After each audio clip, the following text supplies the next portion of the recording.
আসসালামু আলাইকুম।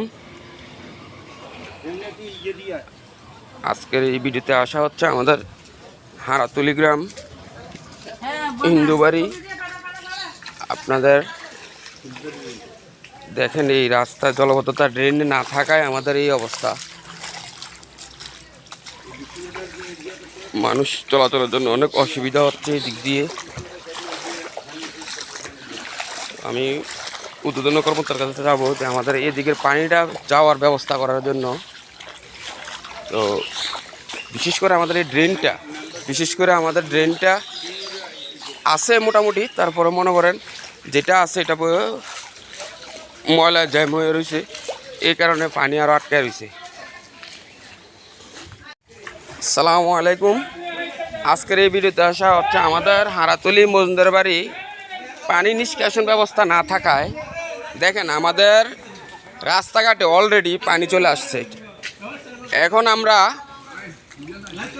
আর কিছুক্ষণ যদি বৃষ্টি হয় তাহলে আমরা অলরেডি জলবদ্ধতা হয়ে রয়েছি, এবং কি আর দু একদিন হলে অলরেডি বাড়িঘরে উঠে পড়বে। এবং কি এখন আমাদের এলাকার মোহাম্মদ ওহিদ মজুমদার সাহেব এবং কি জাকির হোসেন ওনারা কিছু বলতে চায়, তো ওনাদের থেকে শুনুন। আসসালামু আলাইকুম।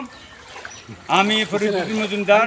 আমার বাড়ির রাস্তা জলবদ্ধতা হয়ে গেছে। এই জলবদ্ধতার কারণে আমি সম্মানিত শ্রদ্ধ মনির ভাই, এই এলাকার এমপি সাহেবের কাছে জোর আহ্বান জানাচ্ছি যে প্রকার হোক আমাদের রাস্তাগুলো আমি উপজেলায় আমি রাস্তাটা এস্টিমেট দিয়েছি। উপজেলা উদ্বোধনী কর্মকর্তারে এই রাস্তাগুলো আমার যাতে ফাঁকা করে দেয়, এই জন্য বিশেষ করে অনুরোধ করছি। আসসালামু আলাইকুম। এখন আমাদের মাঝে আমাদের এলাকার মানুষ কিছু বলতে চায়, দেখেন কি বলেন ইদ্রিস ভাই, বলেন এখন কি সমস্যা আপনাদের, খুলে বলেন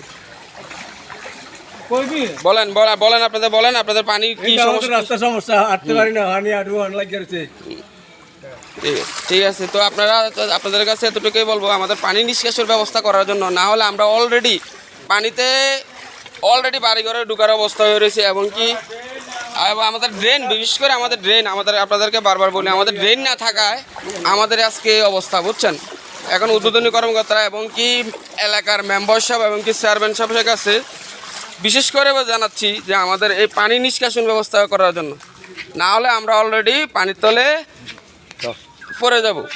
তো এখন দেখেন আপনারা পানি ড্রেন না থাকায় এখন রাস্তাঘাটে আমরা পানির ব্যবস্থা করতেছি।